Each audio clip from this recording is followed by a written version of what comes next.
بسم اللہ الرحمن الرحیم۔ شروع اللہ کے نام سے جو بہت مہربان نہایت رحم کرنے والا ہے۔ صحیح بخاری پڑھنے کا جو سلسلہ ہم نے شروع کیا تھا، آج اس کی حدیث نمبر 6 اور 7 آپ کے سامنے بیان کروں گی۔ صحیح بخاری حدیث نمبر 6۔ رسول اللہ صلی اللہ تعالی علیہ وآلہ وسلم سب لوگوں سے زیادہ سخی تھے، اور رمضان میں دوسرے اوقات کے مقابلے میں جب جبرائیل علیہ السلام آپ صلی اللہ تعالی علیہ وآلہ وسلم سے ملتے بہت ہی زیادہ جود و کرم فرماتے۔ جبرائیل علیہ السلام رمضان کی ہر رات میں آپ صلی اللہ تعالی علیہ وآلہ وسلم سے ملاقات کرتے، آپ صلی اللہ تعالی علیہ وآلہ وسلم کے ساتھ قرآن کا دورہ کرتے۔ ان حضرت صلی اللہ تعالی علیہ وآلہ وسلم لوگوں کو بلائی پہنچانے میں بارش لانے والی ہوا سے بھی زیادہ جود و کرم فرماتے تھے۔ صحیح بخاری حدیث نمبر 7۔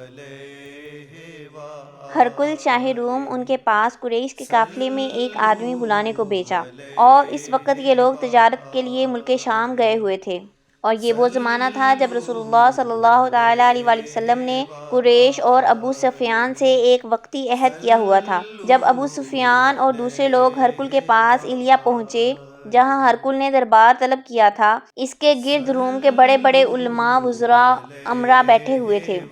ہرقل نے ان کو اور اپنے ترجمان کو بلایا، پھر ان سے پوچھا کہ تم میں سے کون شخص مدعی رسالت کا زیادہ قریبی عزیز ہے؟ ابو سفیان کہتے ہیں کہ میں بول اٹھا کہ میں اس کا سب سے زیادہ قریبی رشتہ دار ہوں۔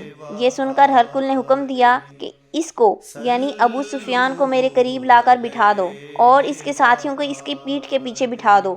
پھر اپنے ترجمان سے کہا کہ ان لوگوں سے کہہ دو کہ میں ابو سفیان سے اس شخص کے، یعنی حضرت محمد صلی اللہ تعالی علیہ وآلہ وسلم کے حالات پوچھتا ہوں۔ اگر یہ مجھ سے کسی بات میں جھوٹ بول دے تو تم اس کا جھوٹ ظاہر کر دینا۔ ابو سفیان کا قول ہے کہ خدا کی قسم، اگر مجھے یہ غیرت نہ آتی کہ یہ لوگ مجھ کو جھٹلائیں گے تو میں آپ صلی اللہ تعالی علیہ وآلہ وسلم کی نسبت ضرور غلط گوئی سے کام لیتا۔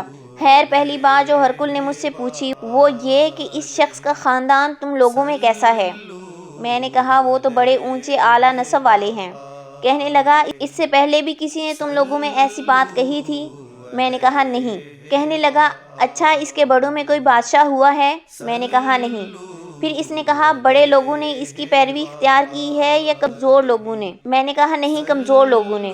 پھر کہنے لگا اس کے تابعدار روز بڑھتے جاتے ہیں یا کوئی ساتھی پھر بھی جاتا ہے؟ میں نے کہا نہیں۔ کہنے لگا کیا اپنے اس دعویٰ نبوت سے پہلے کبھی کسی بھی موقع پر اس نے جھوٹ بولا ہے؟ میں نے کہا نہیں۔ اور اب ہماری اس سے صلح کی ایک مقرر مدت ٹھہری ہوئی ہے، معلوم نہیں وہ اس میں کیا کرنے والا ہے۔ ابو سفیان کہتے ہیں میں اس بات کے سوا اور کوئی جھوٹ اس گفتگو میں شامل نہ کر سکا۔ ہرقل نے کہا کیا تمہاری اس سے کبھی لڑائی بھی ہوئی ہے؟ ہم نے کہا ہاں۔ بولا پھر تمہاری اور اس کی جنگ کا کیا حال ہوتا ہے؟ میں نے کہا لڑائی ڈول کی طرح ہوتی ہے، کبھی وہ ہم سے میدان جنگ جیت لیتے ہیں اور کبھی ہم ان سے جیت لیتے ہیں۔ ہرقل نے پوچھا وہ تمہیں کس بات کا حکم دیتا ہے؟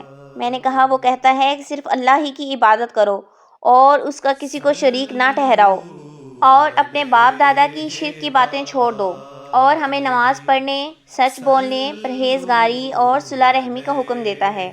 یہ سب سن کر پھر ہرقل نے اپنے ترجمان سے کہا کہ ابو سفیان سے کہہ دو کہ میں نے تم سے اس کا نسب پوچھا تھا تو تم نے کہا کہ وہ ہم میں اعلیٰ نسب ہیں، اور اپنی قوم میں اعلیٰ نسب ہی بھیجے جایا کرتے ہیں۔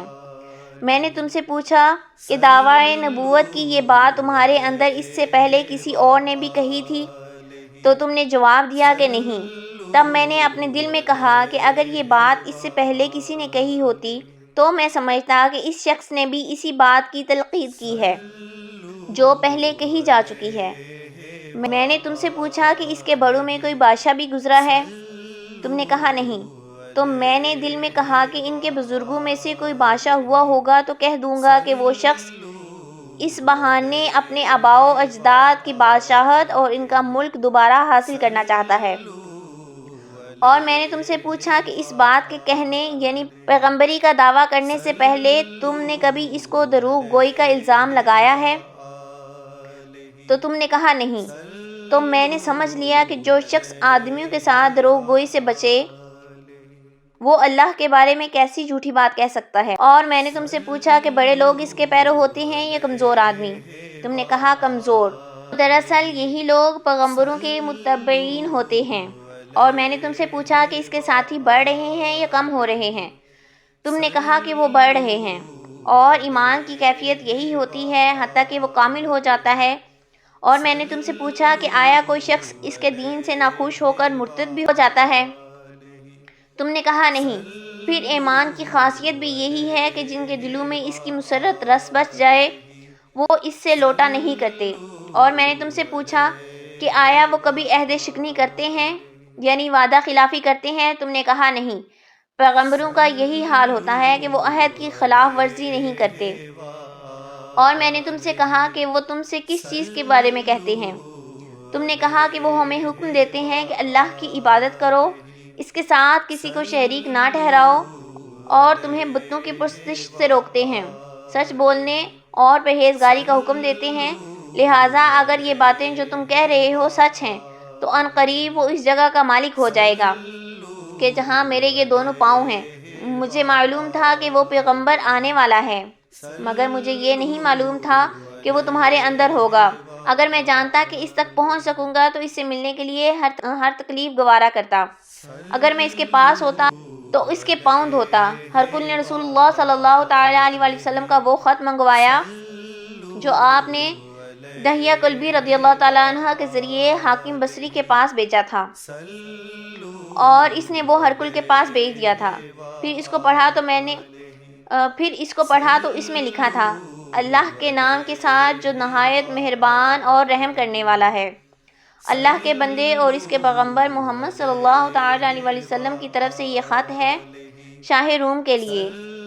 اس شخص پر سلام ہو جو ہدایت کی پیروی کرے، اور اس کے بعد میں آپ کے سامنے دعوت اسلام پیش کرتا ہوں۔ اگر آپ اسلام لے آئیں گے تو دین و دنیا میں سلامتی نصیب ہوگی، اللہ آپ کو دوہرا ثواب دے گا، اور اگر آپ میری دعوت سے روگردانی کریں گے تو اللہ آپ کی رعایا کا گناہ بھی آپ پر ہی ہوگا۔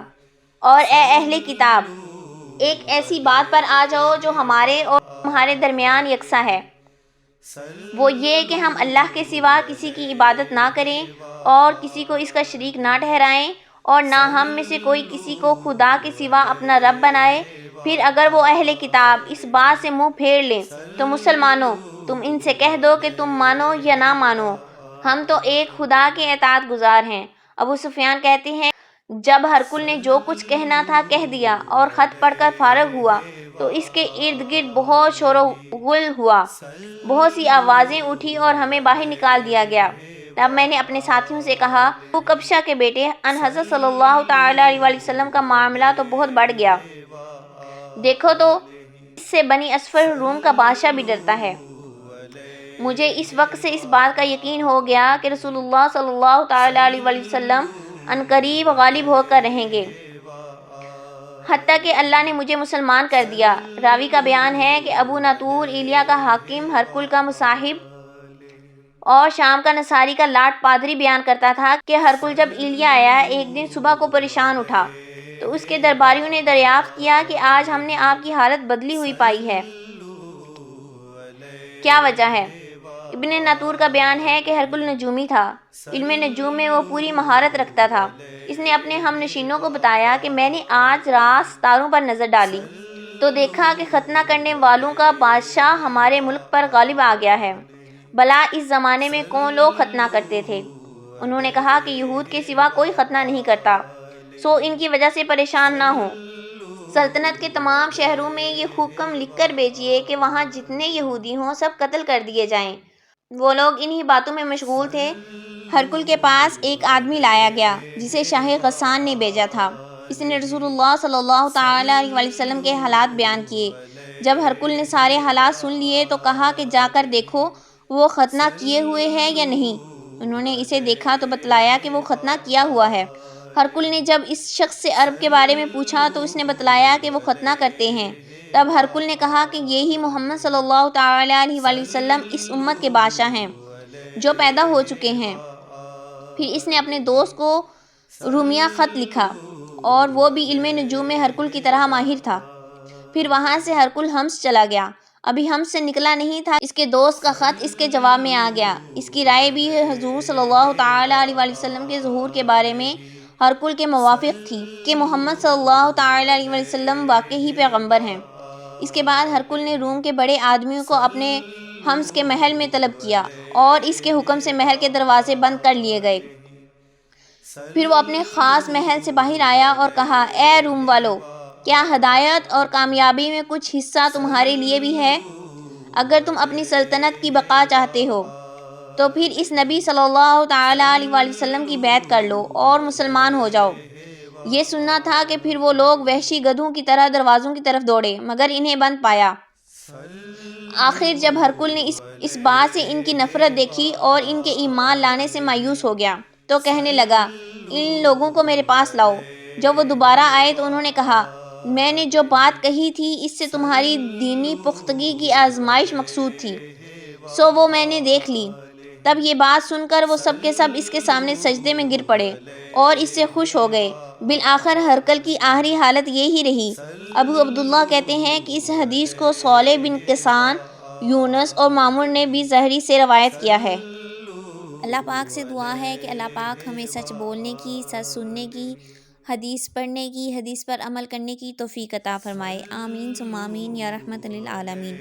مزید اس طرح کی ویڈیوز دیکھنے کے لیے، حدیث سے ریلیٹڈ ویڈیوز دیکھنے کے لیے ہمارے چینل کو سبسکرائب کریں اور ویڈیوز کو لائک کریں۔ Thank you so much.